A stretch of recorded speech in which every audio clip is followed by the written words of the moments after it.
For 3,000 years, the guardian of the conclave had not moved. It stood at the heart of the celestial forum, suspended within a column of refracted starlight, its form composed of layered energy lattices bound into a vaguely humanoid silhouette. The being had been forged by the ancients at the end of the last unification war, designed not as a weapon, but as a reminder, an eternal witness meant to ensure peace through presence alone. Delegates from thousands of species passed beneath it every cycle. None looked up anymore. The guardian had become part of the architecture. As permanent as the floating arches, as unremarkable as the gravity wells stabilizing the chamber.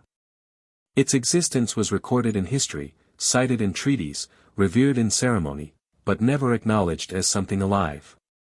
That was how the galaxy preferred its safeguards, silent, obedient, and eternal. When the human delegation arrived, the chamber reacted before the guardian did. Sensors recalibrated. Diplomatic wards adjusted. Several ambassadors stiffened as the two humans crossed the threshold of the forum. Humans always caused subtle disruptions, statistical anomalies in emotional modeling, unpredictability in behavioral simulations. Dr. Mara Ellison walked without hesitation. She wore no ceremonial armor, no genetic displays, no sigils of status.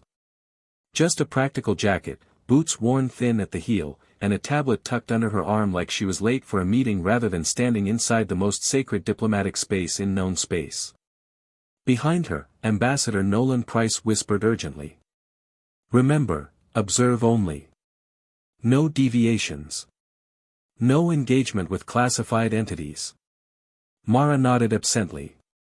Her attention wasn't on the council seats or the holographic star maps drifting overhead. It was on the guardian. She stopped walking. Price nearly collided with her. What are you doing?" Mara stared upward, eyes narrowing slightly.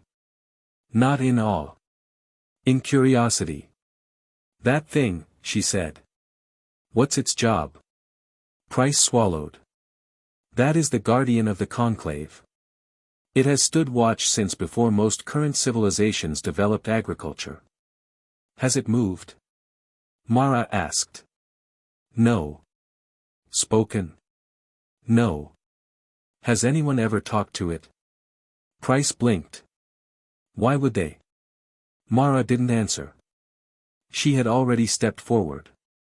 Around them, conversations faltered.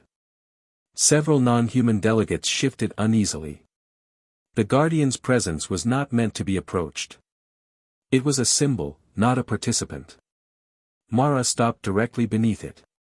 She craned her neck, studying the energy patterns flowing across its surface, subtle, controlled, endlessly repeating. 3,000 years of stillness. And for the first time since its creation, someone wondered aloud whether stillness was the same thing as peace. Mara folded her arms and tilted her head. "You've been here a long time," she said. The words were soft, conversational, completely inappropriate for the forum. Panic rippled outward.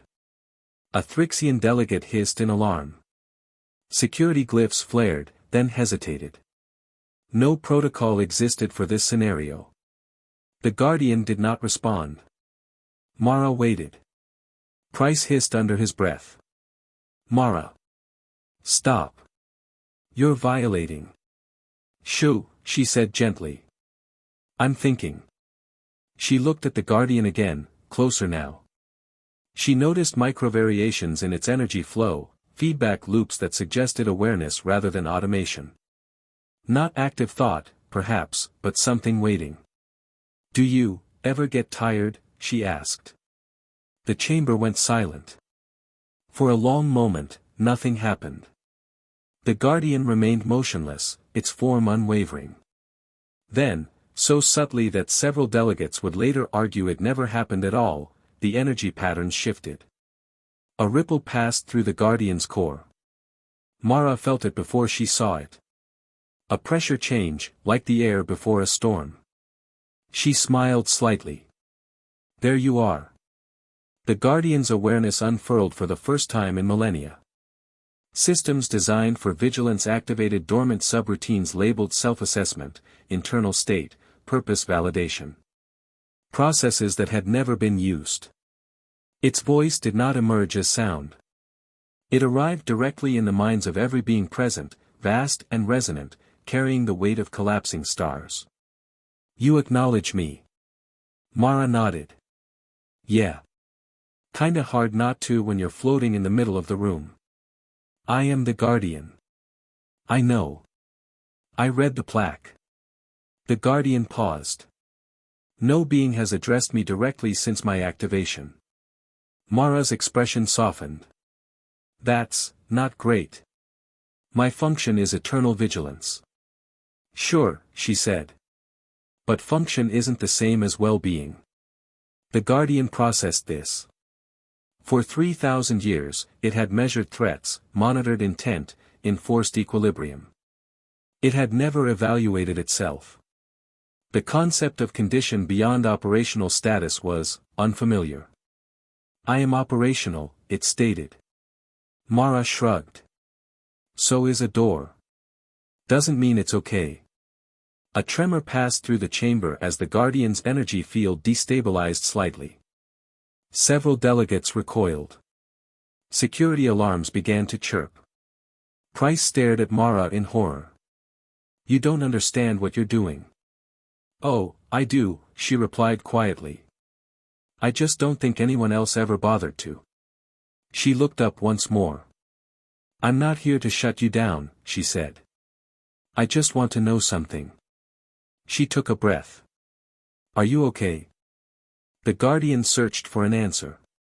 Not within its directives. Not within its mandates or coded imperatives.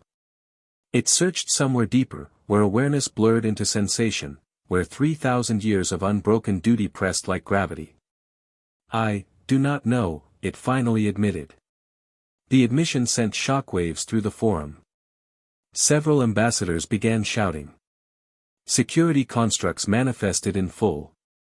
Emergency protocols cascaded through the chamber. Mara didn't move.